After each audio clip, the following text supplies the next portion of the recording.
Official opposition main question, the honourable member for Calgary-Currie. Thank you, Mr. Speaker. My questions today are for the Premier. The Parliamentary Assistant for Energy was recently quoted as saying that next week's meeting of the Standing Committee on Resources and the Environment would be in effect a public consultation giving the public an opportunity to discuss Bill 50. And the Premier indicated as much yesterday in his answer to my questions in question period. But, Mr. Speaker, the Standing Committee is not holding hearings on Bill 50 next Monday or Wednesday night because Bill 50 has never been referred to it. To the Premier, why is the government claiming the public will be able to have their say on Bill 50 when that's not the case? The Premier. Mr. Speaker, again, very selective hearing on behalf of the member. I listed as to who will be present at the meeting, I believe on the 2nd and the 4th. There will be some people talking about grizzly bears. There will be some people presenting a topic on green energy. There will be some from NMAX if they accept the invitation. There will be some from other generators, and they will talk about the value of generating electricity from all sources in the province of Alberta. And there may even be some discussion about transmission. But what is the issue here is a little bit of play in words when we talk about committee. The committee is here. It's one of the stages of the bill. So this, here in this legislature, once the bill goes into committee stage, we will have full and open debate in the Legislative Assembly, right here.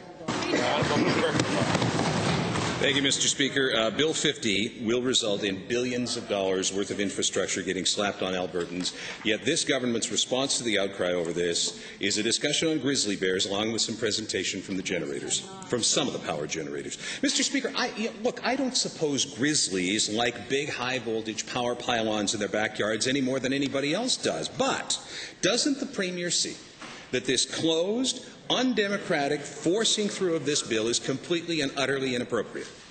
The Honourable the Premier. Well, I guess if the Liberals aren't interested in grizzly bears, then they don't have to attend. They don't have to listen to the if they're not interested in wildlife.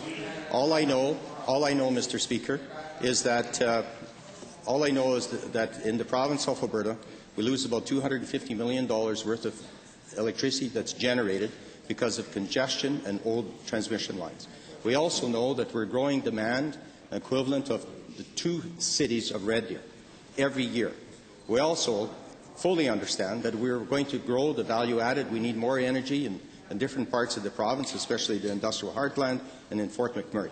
And we'll have, again, the opportunity to talk about the bill, debate it here in the House, just like any other regular bill. We laid it over the spring so people could read the bill, bring their comments to their MLAs, and that's where the debate will take place. The honourable member. Thank you, Mr. Speaker. Well, I guess we could get into a discussion at another time about which one of us is the grizzly and which one is the salmon, but we'll leave that for another time. The dissent over Bill 50 is widespread, Mr. Speaker. Even the PC Constituency Association of Foothills Rocky View has a resolution going in front of next week's convention of that party asking, quote, that the Government of Alberta not proceed with Bill 50 in the fall session of the Alberta Legislature, end quote.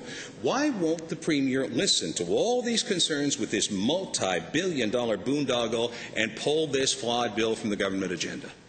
The Honourable Premier. Mr. Speaker, well, at least we have a party that's open and transparent and actually has people that come to